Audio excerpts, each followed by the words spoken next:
മൂന്നാമതായിട്ട് അല്ലാഹുവിന്റെ പ്രവാചകൻ പറഞ്ഞു, ആയിഷ കിടന്നുറങ്ങുന്നതിന് മുമ്പ് ഒരു ഹജ്ജും ഉംറയും ചെയ്യണേ ആയിഷ. അല്ലാഹുവിന്റെ പ്രവാചകൻ അവിടെന്ന് പറഞ്ഞു കൊടുത്തു, കിടന്നുറങ്ങുന്നതിന് മുമ്പ് നീ ഒരു ഹജ്ജും ഉംറയും ചെയ്തിട്ട് വേണം കിടന്നുറങ്ങാൻ. ആയിഷ ബീബി റളിയല്ലാഹു തആല അൻഹ അല്ലാഹുവിന്റെ പ്രവാചകന്റെ മുഖത്ത് നോക്കുകയാണ്. അല്ലാഹുവേ, എങ്ങനെയാണ് ഹജ്ജിന്റെ മാസത്തിലല്ലേ ഹജ്ജ് ചെയ്യാൻ പറ്റൂ, പിന്നെ കിടന്നുറങ്ങുന്നതിന് മുമ്പ് എങ്ങനെയാണ് ഹജ്ജും ഉംറയും ചെയ്യാൻ പറ്റുക? എന്റെ പ്രിയപ്പെട്ടവരെ, നമുക്ക് കിട്ടുന്ന ഏറ്റവും വലിയ ഭാഗ്യമാണ് നമ്മൾ പാഴാക്കി കളയുന്നത്.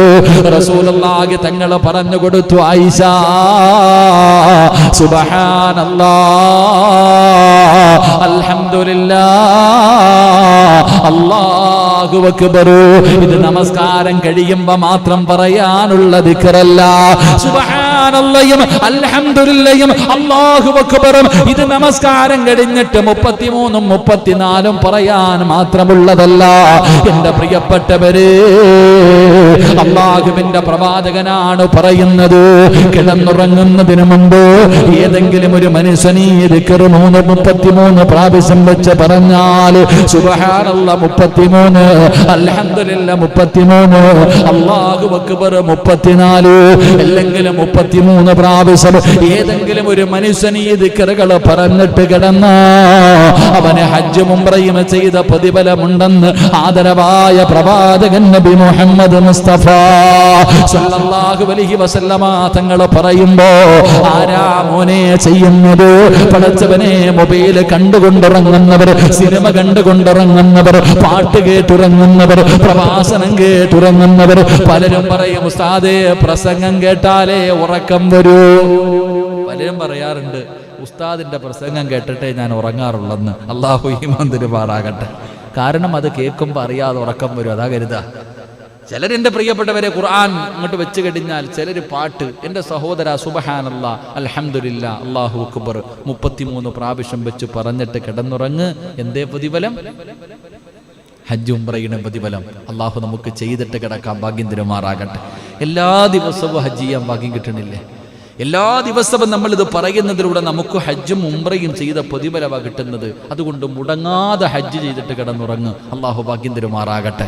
അല്ലാഹു ഭാഗ്യം തരുമാറാകട്ടെ.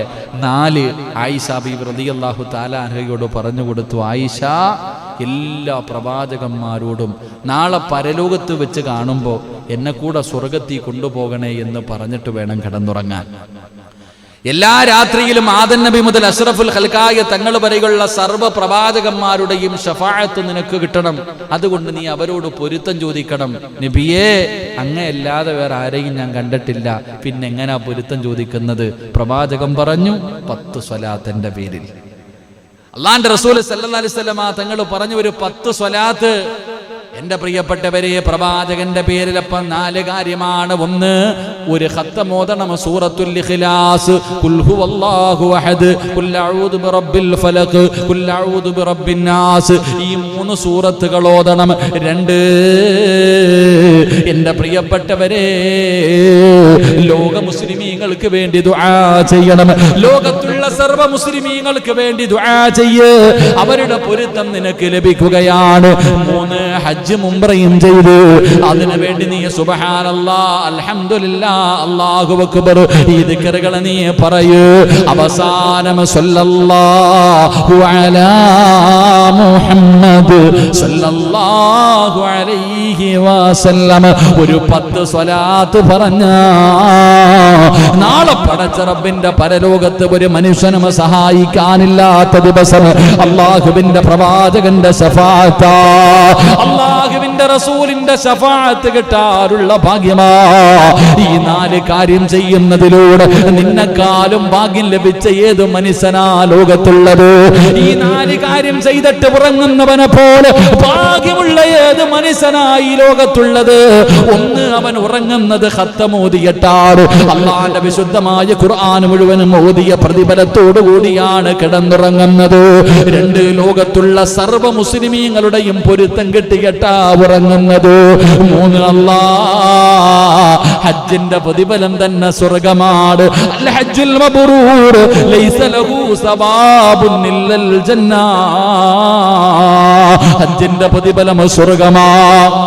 അമ്മയുടെ പ്രതിഫലം ഉംറ ചെയ്തവൻ അവനും പ്രതിഫലം സ്വർഗമാണ്. എന്റെ പ്രിയപ്പെട്ടവരെ, ഹജ്ജും ഉംറയും ചെയ്തിട്ടാണ് ഉറങ്ങുന്നത്. ആ രാത്രി മരിച്ചാ അവന് സ്വർഗമല്ലാതെ വേറെന്തുണ്ട് സഹോദരാ? അല്ലാഹുവേ, 10 സ്വലാത്ത് പറയുന്നതിലൂടെ നാളെ പടച്ച റബ്ബിന്റെ പരലോകത്ത് വെച്ചിട്ട് പ്രവാചകന് കയ്യിൽ പിടിച്ച് സ്വർഗത്തിൽ കൊണ്ടുപോകുന്ന അവസരമാ. പ്രവാചകന്റെ ശഫാഅത്ത് പോലും കിട്ടുമെന്ന് പ്രവാചകൻ അവിടെന്ന് പറയുമ്പോ ഈ 4 കാര്യം ചെയ്തിട്ട് കിടക്കുന്ന രാത്രിയാണ് മലക്കുൽ മൗത്ത് അസ്റായീലിനെ കണ്ടുമുട്ടുന്നതെങ്കില് നിന്നെക്കാളും ഭാഗ്യവാനാരാ?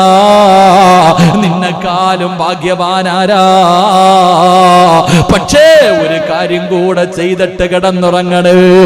ഓരോ രാത്രിയും കിടന്നുറങ്ങുന്നതിന് മുമ്പ് നിങ്ങൾ ചെയ്യേണ്ട ഒരു കാര്യം എന്തെന്നറിയുമോ? ഒന്നുകൂടി മരിക്കലേറ്റം മെച്ചമാ. ജിബ്രീൽ വരുമെന്നും ഹദീസിൽ സ്പഷ്ടമാ. ഏതെങ്കിലും ഒരു മനുഷ്യൻ ഒന്നുകൂടിയാണ് മരിക്കുന്നതെങ്കിൽ അവന്റെ റൂഹ് പിടിക്കുമ്പോ ഒരു അതിഥി വരും. ചെറുപ്പക്കാരാ, എന്റെ പ്രിയപ്പെട്ട വാപ്പാ, ഒന്നുവെടുത്തിട്ട് കിടന്നുറങ്ങുവാപ്പാ. എന്റെ പ്രിയപ്പെട്ട പെങ്ങളെ, ശബ്ദം കേൾക്കുന്ന പെങ്ങന്മാരെ, ഒന്നുവെടുത്തിട്ട് വേണം കിടന്നുറങ്ങാൻ. അങ്ങനെ നീ കിടന്നുറങ്ങുന്ന രാത്രിയാട് നിന്റെ റൂഹ് പിടിക്കുന്നതിന് വേണ്ടി മലക്കുൽ മൗത്ത് വരുന്നതെങ്കിൽ ഒരു അതിഥിയെ കൂടെ കാണാം. മരിക്കുന്നതിന് മുമ്പ് ഒരു അതിഥിയെ കൂടെ കണ്ടിട്ട് മരിക്കാ. ആരെയെന്നറിയുവോ? ലോകത്ത് കടന്നു വന്ന സർവപ്രവാചകന്മാർക്ക് വഹിയുമായിട്ട് ഇറങ്ങി വന്ന മുഖറബുൽ അംലാഖു മലക്ക് ജിബ്രീൽ എന്ന് പറയുന്ന മലക്കിനെ കാണാൻ ചെറുപ്പക്കാരാ, എന്റെ പ്രിയപ്പെട്ടവരോട് ഓർമ്മപ്പെടുത്തുകയാ. അതുകൊണ്ട് ഒന്നുവെടുത്തിട്ട് വേണം കിടന്നുറങ്ങിയാ ഇബാദത്തിന്റെ കൂലിയാ. നീ ഉറങ്ങുന്നതും ഇബാദത്താണ്. ഒന്ന് മുറിയാതിരിക്കട്ടെ. നീ കിടക്കുമ്പോ ഒന്നുപെടുത്തിട്ടാണ് കിടക്കുന്നതെങ്കിൽ പലരും ചോദിക്കും, ഉസ്താദേ, ഭാര്യയെ തൊട്ടാൽ ഒന്ന് മുറിയുമല്ലോ. മുറിയട്ടെ സഹോദരാ. ഉറങ്ങുമ്പോൾ എന്താണ് സംഭവിക്കുന്നതെന്നറിയില്ലല്ലോ. ഒന്ന് മുറിയുമല്ലോ. മുറിഞ്ഞു പോകട്ടെ, നിനക്കെന്താണ്? നീ കിടക്കുന്ന സമയത്ത് ഒന്നുകൂടിയാണ് കിടക്കുന്നതെങ്കിൽ അള്ളാന്റെ റസൂല് പറയുകയാ, ഇബാദത്തിന്റെ കൂലിയാ. നിന്റെ ഉറക്കവും ഇബാദത്താ. തലയുടെ ചുവട്ടിലും മലക്ക് നിന്നുകൊണ്ട് ദുആ ചെയ്യുകയാ. ഇബാദത്തിന്റെ കൂലി കൊടുക്കണേ അല്ലാ. സുബ്ഹി വരെ ഒരു മലക്ക് നിന്ന് ദുആ ചെയ്യുകയാണ്. അതുകൊണ്ട് എന്റെ പ്രിയമുള്ളവര്, ഒരു മനുഷ്യൻ അവസാനമായി മരിക്കുന്നതിന് തൊട്ട് മുമ്പ് അവൻ എന്താണോ ചെയ്യുന്നത്, അല്ലാഹുവേ, ഇബാദത്തിൽ ഇരിക്കുന്ന സമയത്ത് മരിക്കാൻ ഭാഗ്യം കിട്ടിയവൻ എത്ര വലിയ ഭാഗ്യവാനാ. അതുകൊണ്ട് എന്റെ പ്രിയമുള്ളവരെ, മറക്കാതെ ഇന്ന് മുതൽ ഞാനും മുറുകെ പിടിക്കണം, നിങ്ങളും മുറുകെ പിടിക്കണം. എന്റെ പ്രിയപ്പെട്ടവരെ, വല്ലാത്ത പ്രതിഫലമാണ്. ഒന്നുകൂടി വേണം മരിച്ചാ മുഖറബുൽ അംലാഖ് മലക്ക് ജിബ്രീൽ അലൈഹിസ്സലാം കടന്നു വരുമെന്നാണ്. അല്ലാഹുവേ, ഈമാനുള്ള മരണം തരണേ അല്ലാ. സ്വർഗ്ഗം കണ്ട് മരിക്കാനുള്ള ഭാഗ്യം തരണേ അല്ലാ. ഈ പറഞ്ഞ 5 കാര്യങ്ങളും ചെയ്തിട്ട് കിടക്കുന്ന സമയത്ത് മരിക്കാ ഭാഗ്യം തരണേ അല്ലാ. ഈമാനുള്ള മരണം കിട്ടിയാൽ ഈ പായിപ്പാട് പള്ളിയിൽ ഒരു മനുഷ്യന്റെ മയ്യത്ത് കൊണ്ടുവെക്കുമ്പോ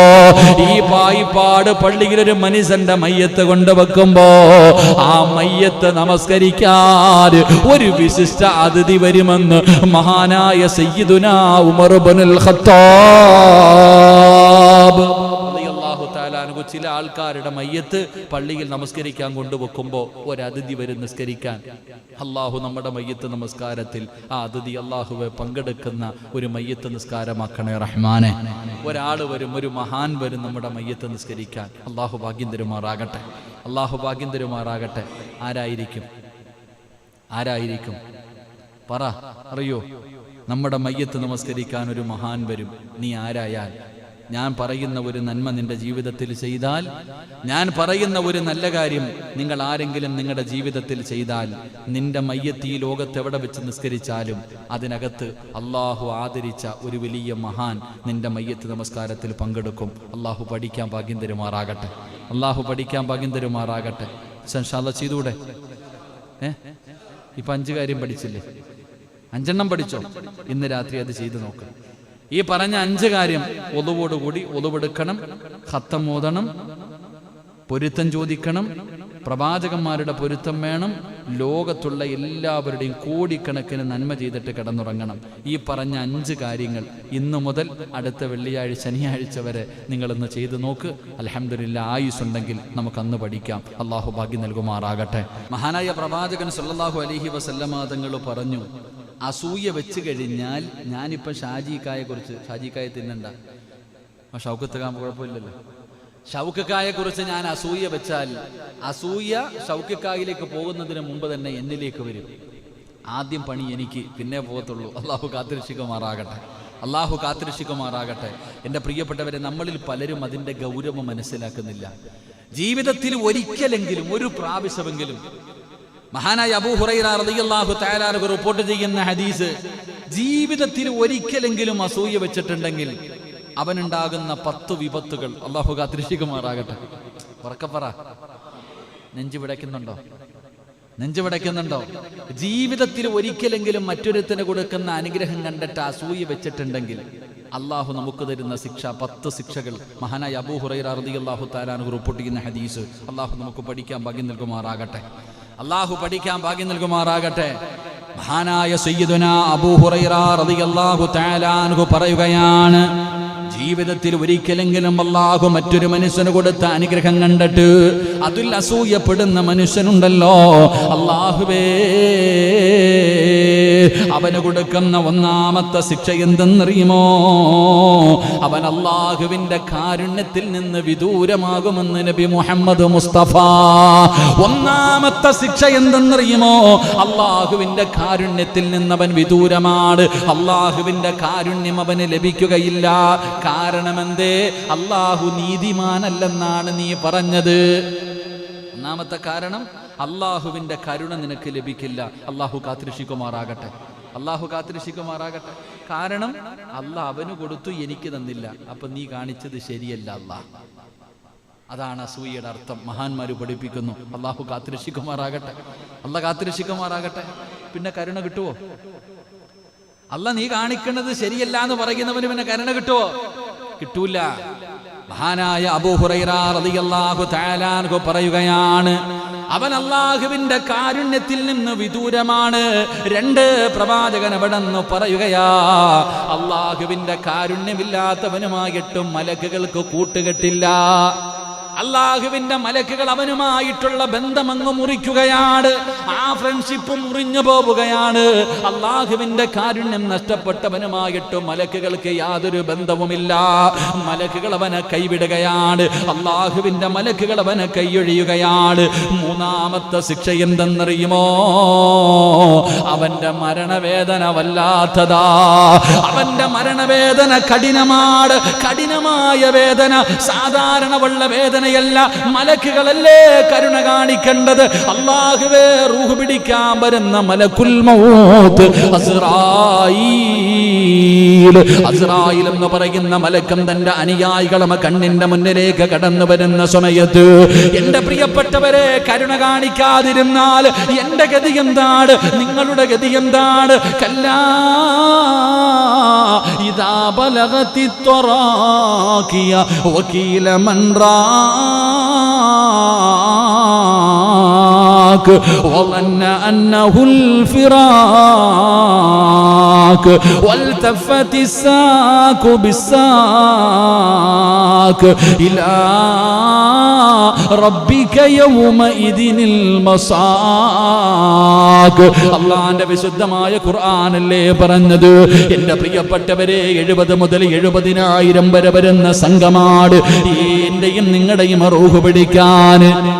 എന്റെയും നിങ്ങളുടെയും റൂഹ് പിടിക്കാൻ 70 മുതൽ 70,000 വരെ. എന്തിനാ മോനെ? ഈ ഒരു കൊതുവിന്റെ കടി കടിച്ചാ സഹിക്കാൻ പറ്റാത്തവർ. എന്റെ പ്രിയപ്പെട്ടവരെ, ഒരു മനുഷ്യർ ആരോഗ്യമുള്ളവൻ ഒറ്റ അടി അടിച്ചാ താഴെ കിടക്കുന്നവർ, ഒരു ഉറുമ്പ് കടിക്കുന്ന വേദന പോലും സഹിക്കാൻ കഴിയാത്തവരാ ഞാനും നിങ്ങളും. അങ്ങനെയുള്ള നമ്മുടെ റൂഹ് പിടിക്കുന്നതിന് എന്തിനാ 70,000 മലക്കുകള്? എന്റെ പ്രിയപ്പെട്ട മുസ്ലിമേ, അല്ലാഹു നമ്മുടെ മരണവേദന കുറച്ചു തരുമാറാകട്ടെ. അല്ലാഹു മരണസമയത്ത് നമ്മളോട് കരുണ കാണിക്കണേ അല്ലാ. അസൂയ വെക്കുന്ന മനുഷ്യ, നിന്റെ മരണവേദന കഠിനമാ, നിന്റെ അവസാനത്തെ വേദന വല്ലാത്ത കഠിനമാ. അബൂ ഹുറൈറ തങ്ങൾ പറയുകയാണ്, പടച്ചവനെ നീ നരകത്തിലേക്ക് അടുക്കുകയാണ്. അസൂയ വെക്കുന്നതിലൂടെ വിറക് തീയ വിറക് തിന്നുന്നത് പോലെ നിന്നെ നന്മകളെ തിന്ന് നിന്നെ നരകത്തിലെത്തിക്കുമെന്ന് മുത്തുനബി പറഞ്ഞത് വെറുതെയല്ല. എന്റെ പ്രിയപ്പെട്ട സഹോദരാ, നീ നരകത്തിലേക്ക് അടുക്കുകയാണ്. അല്ലാഹു മറ്റൊരു മനുഷ്യന് കൊടുത്ത അനുഗ്രഹം കണ്ടിട്ട് അവിടെ നിന്ന് അസൂയയും കുശുമ്പുമായി നടക്കുന്ന നീ നരകത്തിലേക്ക് അടുക്കുകയാണ്. റസൂലുള്ള പറയുന്ന സ്വർഗത്തിൽ നിന്ന് വിദൂരമാവുകയാ, അള്ളാന്റെ സ്വർഗത്തിൽ നിന്ന് വിദൂരമാവുകയാണ്, നരകത്തിലേക്ക് അടുക്കുകയാണ്. അവിടെ നിന്ന് പ്രവാചകം പറയുകയാണ്, 6 അടി മണ്ണിന്റെ അകത്ത് നിനക്ക് വല്ലാത്ത ശിക്ഷയാ. ഖബർ ജീവിതം വല്ലാത്ത ശിക്ഷയാണ്. ആ ഖബറിന്റെ ശിക്ഷ നിനക്ക് താങ്ങാൻ കഴിയുമോ? ആ ഖബറിന്റെ ഞെരുക്കം നിനക്ക് താങ്ങാൻ കഴിയുമോ? എത്ര വലിയ കൊലകൊമ്പനാണെങ്കിലും പള്ളിപ്പറമ്പിലെ ഖബറിന്റെ അകത്ത് പോയി കിടക്കണ്ടവരാ. എന്നെ കൊണ്ടുപോയി കിടത്തുമല്ലോ അല്ലാഹുവേ. മയ്യത്ത് പള്ളിപ്പറമ്പിലേക്ക് കൊണ്ടുപോകുമ്പോ ഖബർ വിളിക്കുന്ന സിറാജേ, വാടാ, ഒരുപാട് നിന്നെ ഉപദേശിച്ചതല്ലേ, എന്റെ മുകളിലൂടെ നീ ധിക്കരിച്ച് നടന്നവനല്ലേ, എന്റെ സ്വഭാവം എന്താണെന്ന് നിനക്ക് കാണണ്ടേ, കാണിച്ചു തരാമടാ എന്ന് പറഞ്ഞ് എന്റെ മയ്യത്ത് ഖബറിൽ ഇറക്കി വെക്കുമ്പോ എന്റെ പ്രിയപ്പെട്ടവരെ, ഖബറിന്റെ ശിക്ഷ വല്ലാത്തതാ. ഏറ്റവും വലിയ ശിക്ഷ എന്തെന്നറിയുമോ? വീട്ടിലേക്ക് കടന്നു വരുമ്പോൾ സലാം പറഞ്ഞ് കെട്ടിപ്പിടിക്കുമല്ലോ. വീട്ടിലേക്ക് ഒരു അതിഥി കടന്നു വരുമ്പോ അവിടെ നിന്ന് സലാം പറഞ്ഞ് മുസാഫഹത്ത് ചെയ്ത് കെട്ടിപ്പിടിച്ച് വീട്ടിലേക്ക് കയറ്റുമല്ലോ. ഇതുപോലെ ഖബറിനൊരു സ്വഭാവമുണ്ട് മുസ്ലിമേ. ആരെ കൊണ്ട് വെച്ചാലും ഖബർ കെട്ടിപ്പിടിക്കുകയാണ്. ആരെ കൊണ്ട് വെച്ചാൽ ഒരുത്തനും രക്ഷപ്പെടില്ല. ഈ ലോകത്ത് ഒരാളും രക്ഷപ്പെട്ടിട്ടില്ല. അല്ലാഹുവിന്റെ പ്രവാചകനാണ് പറഞ്ഞത്, ലോകത്തിന്റെ പ്രവാചകനാ പറഞ്ഞത്, ഖബറിന്റെ ഞെരുക്കത്തിൽ നിന്ന് ഒരേ ഒരു പെണ്ണ് മാത്രമേ രക്ഷപ്പെട്ടിട്ടുള്ളൂ. ഖബറിന്റെ ഞെരുക്കത്തിൽ നിന്ന് ഒരേ ഒരു പെണ്ണ് മാത്രം, അല്ലാതെ ഈ ലോകത്ത് വന്നവർ മുഴുവനും ഖബറിന്റെ അദാബ്, ആ ഖബറിന്റെ ഞെരുക്കം അനുഭവിച്ചവരാണ്. ആരെങ്കിലും രക്ഷപ്പെടുമായിരുന്നെങ്കിൽ എന്റെ സഅദ് രക്ഷപ്പെടുമായിരുന്നു, എന്റെ സഅദ് രക്ഷപ്പെടുമായിരുന്നു. ആരാ? സഅദ് ഇബ്നു മുആദ് മരിച്ചപ്പോഴാണ് അല്ലാഹുവിന്റെ അർശ് കുലുങ്ങിയത്. ആ സ്വഹാബി മരിച്ചപ്പോഴാണ് അല്ലാഹുവിന്റെ സിംഹാസനം കുലുങ്ങുകയാ. ആ ചെറുപ്പക്കാരന്റെ ഈമാനൊന്ന് ചിന്തിച്ചു നോക്ക്. അല്ലാഹുവിന്റെ അർശ് പോലും കുലുങ്ങുകയാണ്. മലക്കുകളാണ് മയ്യത്ത് ചുമന്നത്, മലക്കുകളാണ് ഖബറടക്കിയത്. ഈ ചെറുപ്പക്കാരന്റെ മയ്യത്ത് 6 അടി മണ്ണിന്റെ അകത്തിറക്കി വെച്ചപ്പോ റസൂലുള്ള പറഞ്ഞു, സുബ്ഹാനല്ലാഹ്, പറ സഹാബാ സുബ്ഹാനല്ലാഹ്, പറ സ്വഹാബാ സുബ്ഹാനല്ലാഹ്, അല്ലാഹു അക്ബർ, അല്ലാഹു അക്ബർ. ഖബറിന്റെ ചാരത്തിരുന്ന് കൊണ്ട് മുത്തുനബി പറയുകയാ. സ്വഹാബികൾ ചോദിച്ചു, നബിയേ, എന്തെങ്കിലും അത്ഭുതം കാണുമ്പോഴല്ലേ ഇത് പറയാറുള്ളൂ? എന്തത്ഭുതമാണ് കണ്ടത്? എന്തത്ഭുതമാണ് കണ്ടത്? സ്വഹാബാ, ആരെങ്കിലും ഖബറിന്റെ ഞെരുക്കത്തിൽ നിന്ന് ആരെങ്കിലും രക്ഷപ്പെടുമായിരുന്നെങ്കിൽ സഅദ് ഇബ്നു മുആദ് രക്ഷപ്പെടുമായിരുന്നു എന്ന് ആദരവായ പ്രവാചകൻ നബി മുഹമ്മദ് മുസ്തഫ. ഖബറിന്റെ അകത്ത് കൊണ്ട് വീട്ടിൽ ഒരാൾ വരുമ്പോ എന്ത് ചെയ്യും? സലാം പറയും, അൽഹംദുലില്ലാഹ്. കേറിയ ഉടനെ മുസാഫഹത്ത് ചെയ്യും, കിട്ടിയൊരു പിടുത്തം ഇല്ലേ? ഇപ്പൊ പിടിക്കത്തില്ല, അല്ലാഹു മാറാകട്ടെ. ഇപ്പൊ പിടിക്കത്തില്ല. പക്ഷെ അങ്ങനെ പഴയ ആൾക്കാരൊക്കെ വീട്ടിലെ ആൾ വന്നാൽ മുസാഫഹത്ത് ചെയ്യും, കെട്ടിപ്പിടിക്കും. കാരണം അതിലൂടെ പാപങ്ങൾ പൊറുക്കും, മനസ്സുകൾ അടുക്കും. അല്ലാഹു ഭാഗ്യം തരുമാറാകട്ടെ. ഇപ്പൊ മുസാഫഹത്ത് ചെയ്യുന്നത് ഇങ്ങനെ വിരൽ മാത്രം. ഇങ്ങനെയൊക്കെ ആൾക്കാരും സാമ്പത്തികം. എൻ്റെ പ്രിയപ്പെട്ട സഹോദരങ്ങളെ, അപ്പൊ ഖബറിന്റെ സ്വഭാവം എന്താ? ഖബറിന്റെ അകത്തൊരു മനുഷ്യനെ കൊണ്ടുവച്ച ഖബർ കെട്ടി അങ്ങോട്ട് പിടിക്കും. ഈ 6 അടി മണ്ണിന്റെ കുഴി ഇങ്ങനെ അടുത്തോട്ട് വരും, 2 ഭാഗത്ത് നിന്ന് അടുത്തേക്ക് വരും. ഈ എല്ല് ഇപ്പുറത്ത് വാരി എല്ലുകൾ കോർക്കുന്ന രീതിയിൽ ഞെരുക്കും. അള്ളാഹു കാത്തുരക്ഷിക്കുമാറാകട്ടെ. ആരെങ്കിലും രക്ഷപ്പെട്ടിട്ടുണ്ടോ? ആ ഖബറിന്റെ ഞെരുക്കത്തിൽ നിന്ന് ലോകത്ത് ഒരേ ഒരു പെണ്ണ് മാത്രമേ രക്ഷപ്പെട്ടിട്ടുള്ളൂ. അള്ളാഹു ഈമാൻ തരുമാറാകട്ടെ. ആരാ?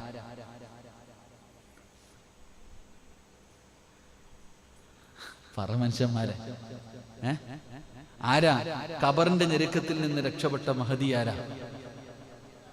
ഖദീജയോ? ഇനി ആരാ? ഫാത്തിമ. ഫാത്തിമത്ത് സുഹറ. ഇനി ആരാ? വെടികൊണ്ടതുപോലെ ഇരിക്കുക. അമേരിക്കയുടെ പ്രസിഡന്റിന്റെ പേരെന്താ? പറ. ശരി, അള്ളാഹു ഈമാൻ നൽകുമാറാകട്ടെ. അതാരാന്ന് കണ്ടുപിടിക്കട്ടെ, വേറെ പണിയൊന്നും ഇല്ലല്ലോ. ആരാണ് ആ മഹദി? ആരാണെന്ന് കണ്ടുപിടിക്കുക. എൻ്റെ പ്രിയപ്പെട്ട സഹോദരങ്ങളെ, ആ മഹദിയുടെ മഹത്വം കൊണ്ടല്ല ഖബർ ഞെരുക്കാഞ്ഞ്, ആ മഹദിയുടെ മഹത്വം കൊണ്ടല്ല ഖബർ ഞെരുക്കാഞ്ഞ്. റസൂലുള്ളാഹി സ്വല്ലല്ലാഹു അലൈഹി വസല്ലമ തങ്ങള് മയ്യത്ത് കൊണ്ടുപോയി ഖബറിൽ വെക്കുന്നതിന് മുമ്പ് ഖബറിന്റെ അകത്തിറങ്ങി. റസൂലുള്ളാഹി തങ്ങള് ഖബറിന്റെ അകത്തിറങ്ങിയിട്ട് കമീസ് ഊരി, എന്നിട്ട് ഖബറിന്റെ അകത്ത് മണ്ണിനകത്തിറങ്ങി കടന്നു. എന്നിട്ട് ദുആ ചെയ്തു, അല്ലാഹ് എൻ്റെ വളർത്തുമ്മയാ പടച്ചവനെ, അല്ലാഹുവേ എൻ്റെ വളർത്തുമ്മയാ പടച്ചവനെ. ഫാത്തിമ ബിന്ത് അസദ് റളിയല്ലാഹു തആല അൻഹു, അല്ലാഹു ഈമാൻ തരുമാറാകട്ടെ. ആരാണ്? ഫാത്തിമ ബിന്ത് അസദ് റളിയല്ലാഹു തആല അൻഹു. പ്രവാചകൻ ഖബറിന്റെ അകത്തിറങ്ങി വസ്ത്രം ഊരി മാറ്റിയിട്ട് കരഞ്ഞു ദുആ ചെയ്തു, അല്ലാഹ് എൻ്റെ ഉമ്മച്ചി, അല്ലാഹ് എന്നെ പൊന്നുപോലെ നോക്കിയതാ, എനിക്ക് പാല് തന്നതാ, എൻ്റെ ഉമ്മാനെ ഞെരുക്കല്ലേ എന്ന് മുത്തുനബി ദുആ ചെയ്തത് കൊണ്ട് മാത്രമാണ് ഖബർ ഞെരുക്കാഞ്ഞത്. അല്ലാഹു ഈമാൻ തരുമാറാകട്ടെ. അല്ലാഹ് ഈമാൻ തരുമാറാകട്ടെ. അപ്പൊ അസൂയയും പറഞ്ഞുകൊണ്ട് കുശുമ്പുമായി നടക്കുന്നവനെ പള്ളിപ്പറമ്പിൽ കൊണ്ടുവെക്കുമ്പോ ഖബറൊരു ഞെരുക്കം. അള്ളാഹു കാത്തുരക്ഷിക്കുമാറാകട്ടെ. അള്ളാഹ് കാത്തുരക്ഷിക്കുമാറാകട്ടെ. എൻ്റെ പ്രിയമുള്ള സഹോദരങ്ങളെ, അവിടെ നിന്ന് പറയുകയാണ്, അതാ അസൂയ വെക്കുന്ന ഒരു മനുഷ്യനുണ്ടാകുന്ന 10 ശിക്ഷകളാണ് എണ്ണി പറയുന്നത്. ഒന്നാമതായിട്ട് അവിടെ നിന്ന് പറഞ്ഞു, അവൻ അള്ളാഹുവിന്റെ കാരുണ്യത്തിൽ നിന്ന് വിദൂരമാവുകയാണ്. 2 മലക്കുകൾ അവനുമായിട്ടുള്ള ബന്ധം അവിടെ നിന്ന് മുറിക്കുകയാണ്. 3 അവന്റെ മരണവേദന വല്ലാതെ കാഠിന്യമാവുകയാണ്. 4 അവൻ നരകത്തിലേക്ക് അടുക്കുകയാണ്. 5 അവന് സ്വർഗത്തിൽ നിന്ന് വിദൂരമാവുകയാണ്. 6 അവന്റെ ഖബറിന്റെ അകത്ത് വല്ലാത്ത ശിക്ഷയാ. 7ാമത്തെ കാര്യം എന്തെന്നറിയുമോ? എൻ്റെ പ്രിയപ്പെട്ടവരെ, നിസാരമായ കാര്യമല്ല.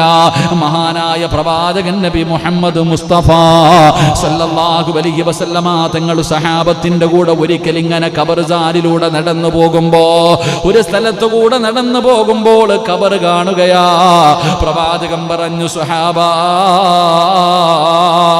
ആ ഖബറിന്റെ മുകളിൽ ഒരു കമ്പെങ്കിലും ഒന്ന് കുത്തിവെക്ക് സഹാബാ. എന്തെങ്കിലും ഒരു ചെടിയെങ്കിലും, ഒരു കമ്പെങ്കിലും ആ ഖബറിന്റെ മുകളിൽ കുത്തിവെക്ക്. അല്ലാഹു ആ മനുഷ്യനോട് കരുണ കാണിക്കട്ടെ. അവർ 2 പേരും ഖബറിന്റെ അകത്ത് വല്ലാത്ത ശിക്ഷ അനുഭവിച്ചു കൊണ്ടിരിക്കുകയാണ്. 2 ഖബറാളികളും ഖബറിന്റെ അകത്ത് വലിയ ശിക്ഷ അനുഭവിച്ചു കൊണ്ടിരിക്കുകയാണ്. എന്തിന്റെ പേരിലാണ് നബിയെ? നിസാരമായി തള്ളിക്കളഞ്ഞ 2 പാപത്തിന്റെ പേരിലാ. റസൂലുള്ളാഹി തങ്ങൾ ഖബറിന്റെ ചാരത്ത് കൂടെ പോകുമ്പോ 2 ഖബറിന്റെ അകത്ത് അദാബ് നടക്കുന്നത് കണ്ടിട്ട് റസൂലുള്ളാഹി തങ്ങൾ പറയുകയാണ്, എന്തേ കാരണമെന്നറിയുമോ? ഖബറിന്റെ മുകളിൽ ചെടി നട്ട് വെക്കുന്നത് വെറുതെയല്ല. അല്ലാഹുവേ, ഖബറിന്റെ മുകളിൽ നിൽക്കുന്ന ചെടി വെട്ടി മുറിച്ച് കളയാൻ പാടില്ല. എൻ്റെ പ്രിയപ്പെട്ടവരെ, ആ വേരിങ്ങനെ മനുഷ്യന്റെ ഖബറിന്റെ അകത്തേക്ക് ആഴ്ന്നിറങ്ങുമ്പോ അതിന്റെ ഇലകൾക്ക് പകരം അല്ലാഹു പാപം പുറത്തു കൊടുക്കുകയാണ്, കരുണ കാണിക്കുകയാണ്. ആ മനുഷ്യന്റെ ഖബറിന്റെ മുകളിൽ ഇരിക്കുന്ന ചെടിയുടെ പേരിൽ അല്ലാഹു ആ മനുഷ്യന് പുറത്തു കൊടുക്കുമെന്ന് വെറുതെ പറഞ്ഞു തന്നതല്ല. റസൂലുള്ളാഹി പറയുന്നു, സ്വഹാബാ, 2 തെറ്റുകൾ ചെയ്തതിന്റെ പേരിലാണ് ജനങ്ങളത് നിസാരമായി കാണുന്ന തെറ്റുകൾ. അല്ലാഹു നമുക്ക് ഈമാൻ നൽകുമാറാകട്ടെ. ആ തെറ്റുകൾ സൂക്ഷിക്കാൻ അല്ലാഹു ഭാഗ്യം നൽകുമാറാകട്ടെ. ഖബർ ശിക്ഷ നടക്കുന്നത് 2 പാപം ചെയ്തതിന്റെ പേരിൽ. പക്ഷേ ജനങ്ങൾ അത് നിസാരമായിട്ട് കാണും. അല്ലാഹു കാത്തുരക്ഷിക്കുമാറാകട്ടെ. അല്ലാഹ് കാത്തുരക്ഷിക്കുമാറാകട്ടെ. ഏതാ 2 പാപം എന്നറിയോ? ഒന്നാമത്തെ മനുഷ്യൻ ചെയ്ത പാപം മലമൂത്ര വിസർജനം നടത്തിയിട്ട് നേരെ ജുബ മൂത്രം ഒഴിച്ചിട്ട് നേരെ ജുബ വൃത്തിയാക്കാറില്ല. ഒരു മനുഷ്യൻ ചെയ്ത തെറ്റ്, എൻ്റെ പ്രിയപ്പെട്ടവരെ, മൂത്രമൊഴിച്ചിട്ട് മൂത്രമൊഴിച്ചിട്ട് തിരുതി ഓടുക, ഓടി അങ്ങോട്ട് പോകാം, ഡീസൽ അടിക്കുക, ഓടുക, പമ്പി നിൽക്കണ പോലെ. എൻ്റെ പ്രിയപ്പെട്ടവരെ, നമ്മളൊക്കെ ഇങ്ങനെ നോക്കാറുണ്ട്. ചില ആൾക്കാർ ബാത്റൂമിലൊക്കെ കയറി കഴിഞ്ഞാൽ മൂത്രം ഒഴിച്ചിട്ട് പിന്നെ ഇരുന്ന് ഇങ്ങനെയൊക്കെ ആക്കും, എഴുന്നേക്കും, ഇരിക്കും. നമ്മൾ എന്തിക്കും, ഓനെന്താടാ ഇങ്ങനെ, ഓനെന്താ ഇങ്ങനെ? എൻ്റെ പ്രിയപ്പെട്ട സഹോദരങ്ങളെ, ഈ ചുമയ്ക്കുന്നതിലൂടെ, തൊണ്ട അനക്കുന്നതിലൂടെ, എഴുന്നേറ്റ് ഇരിക്കുന്നതിലൂടെ ആ മൂത്രം സർവ്വതും പുറത്തേക്ക്. അവസാനത്തെ തുള്ളി മൂത്രമും വെളിയിലേക്ക് പോകുന്നതിന് വേണ്ടി ഇങ്ങനെയൊക്കെ ചെയ്യാൻ പറഞ്ഞത്. എൻ്റെ പ്രിയപ്പെട്ടവരെ, അത് ചെയ്യാതെ ഓടിച്ചില്ല, മൂത്രം ഒഴിക്കുക, ഓടുക. ഓടി വന്നിട്ട് ഇങ്ങോട്ട് ഇറങ്ങി നടന്നു പോകുമ്പോഴാണ് 2 തുള്ളി വസ്ത്രത്തിൽ വീണത്. അപ്പൊ പിന്നെ പാൻ്റ് ഇട്ടേക്കുന്നത് കാരണം നിന്നിട്ടുള്ള ഡീസലടിയാണല്ലോ, ഇരുന്ന് ഇരിക്കാൻ പറ്റൂലല്ലോ. ഇന്നത്തെ ചെറുപ്പക്കാരൊക്കെ നിന്നൊരു മൂത്രം ഒഴിക്കൽ.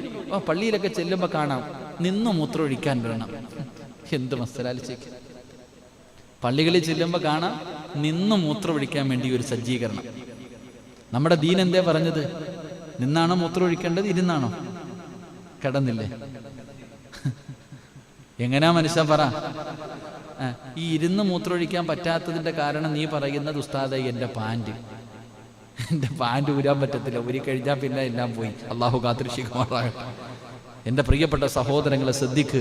മൂത്രമൊഴിച്ച് അതിൻ്റെ സർവ്വതും പോയതിനു ശേഷമേ അവിടെ നിന്ന് എഴുന്നേറ്റ് പോകാവൂ. സൂക്ഷ്മതയില്ലാതെ ചാടി എഴുന്നേറ്റ് ഓടുമ്പോൾ പിന്നെ അവിടെ എങ്ങാനും ഇരിക്കുന്ന ഒരു തുള്ളി വസ്ത്രത്തിൽ വീണ നിസ്കാരം ശരിയാവോ? പോയില്ലേ, സർവ്വതും പോയില്ലേ. അപ്പൊ നിസ്സാരമായ ആ പാപത്തിനെ കണ്ടതുകൊണ്ടാ ഖബറിന്റെ അകത്ത് അദാബ്. അള്ളാഹു കാത്തിരക്ഷിക്കുമാറാകട്ടെ. 2 അസൂയ. 2 കിട്ടുമ്പോ 4 പേര് കൂടുമ്പത്തേക്ക് അൻസാരിയോ പടച്ചോനോ ഓന്റെ കാര്യം നമുക്കറിയാം, എങ്ങനെ കടയൊക്കെ വെച്ചേ നമുക്കറിയാം, അങ്ങോട്ട് തുടങ്ങാം.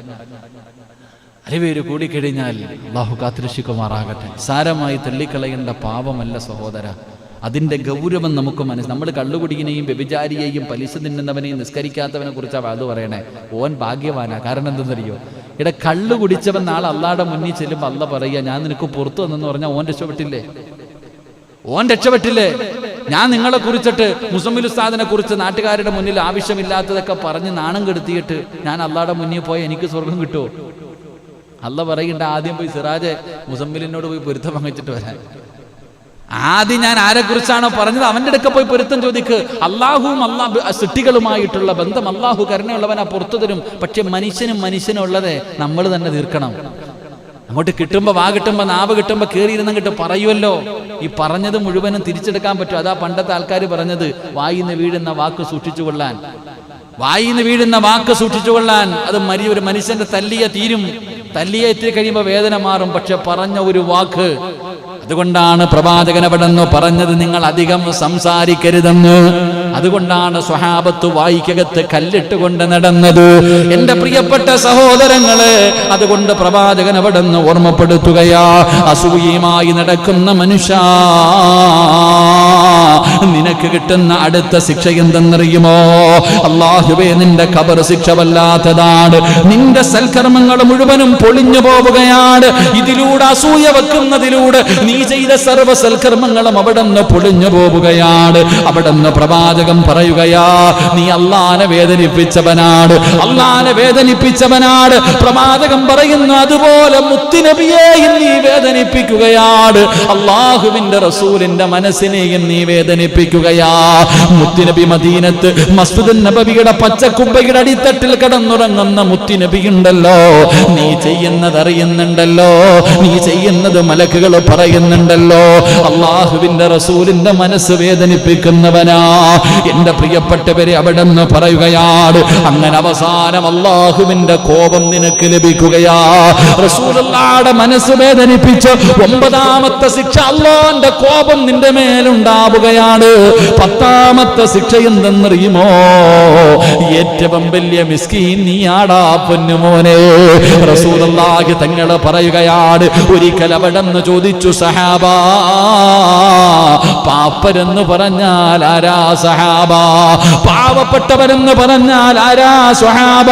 പണമില്ലാത്തവനല്ല, വീടില്ലാത്തവനല്ല, വസ്ത്രമില്ലാത്തവനല്ല. ഏറ്റവും വലിയ പാപ്പരാരെന്നറിയുമോ?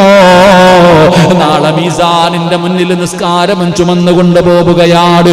ഒരുപാട് നിസ്കാരമുണ്ട്, ഒരുപാട് ഖുർആൻ ഓതിയതുണ്ട്, ഒരുപാട് സദഖ കൊടുത്തതുണ്ട്, തഹജ്ജുദ് നിസ്കാരമുണ്ട്, ഒരുപാട് സൽക്കർമ്മമായി നാളെ പടച്ച റബ്ബിന്റെ പരലോകത്ത് ചെല്ലുമ്പോ അല്ലാഹു നിസ്കാരമെടുത്തൊരുത്തന് കൊടുക്കുന്നു. പടച്ചവനെ, ഇവൻ എന്നെ കുറിച്ച് അങ്ങനെ പറഞ്ഞവനാണ്. അവസാനം അല്ലാഹുവേ നിന്റെ നന്മയെടുത്തവന് കൊടുക്കും, നിന്റെ നന്മയെടുത്തവന് കൊടുക്കും. അങ്ങനെ പടച്ചവരെ നീ ചെയ്ത മുഴുവൻ സൽക്കർമ്മങ്ങളും നാട്ടുകാര് കൊണ്ടുപോവുകയാ. നിന്റെ നാവ് വരുത്തി വെച്ച വിനയാ സഹോദരാ. അവസാനം ഒന്നുമില്ല, അവന്റെ തെറ്റുകൾ നിന്റെ തലയിൽ കെട്ടിവെക്കും. അവസാനം നരകത്തിലേക്ക് കടന്നു പോകുന്ന അവസ്ഥ വരുമെന്ന് പ്രവാചകം പഠിപ്പിക്കുമ്പോ എന്റെ പ്രിയപ്പെട്ടവരോട് പറയുകയാ, എല്ലാവരെ കുറിച്ച് നല്ലത് കരുതൂ, എല്ലാവരും നന്നാകണമെന്ന് ആഗ്രഹിക്കൂ, എല്ലാവർക്കും നന്മ കിട്ടാൻ ദുആ ചെയ്യൂ. നീ മാത്രം നന്നായാ പോരാ, എല്ലാവരും നന്നാകണം, എല്ലാവർക്കും വേണ്ടി ദുആ ചെയ്യ. മഹാനായ പ്രവാചകൻ സല്ലല്ലാഹു അലൈഹി വസല്ലമ തങ്ങൾ പറയുകയാ. അതുകൊണ്ട് ഹാത്തിമുൽ അസമ്മതങ്ങൾ തന്റെ പ്രിയപ്പെട്ട ഗുരുനാഥനോട് പറയുന്നു, ഉസ്താദ്, എനിക്കൊരാളോടും അസൂയയില്ല, ഒരാളോടും എനിക്ക് വിദ്വേഷമില്ല. കാരണം അല്ലാഹു എനിക്ക് എഴുതിയത് എനിക്ക്, അവൻ എഴുതിയത് അവന്. അല്ലയല്ലേ ഇത് പറഞ്ഞത്, അല്ലാഹുവല്ലേ കൊടുക്കുന്നത്. പിന്നെ എന്തിനാ ഞാൻ അസൂയ വെക്കുന്നത്? എന്റെ പ്രിയപ്പെട്ടവരെ, പിന്നെ എന്തിനാ ശാപവാക്ക്?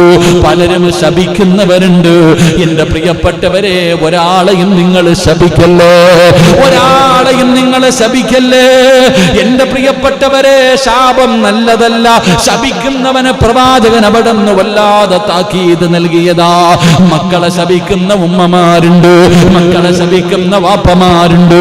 പടച്ചവനെ, ഭാര്യ ഭർത്താവിനെ ശപിക്കുന്നു, ഭർത്താവ് ഭാര്യയെ ശപിക്കുന്നു.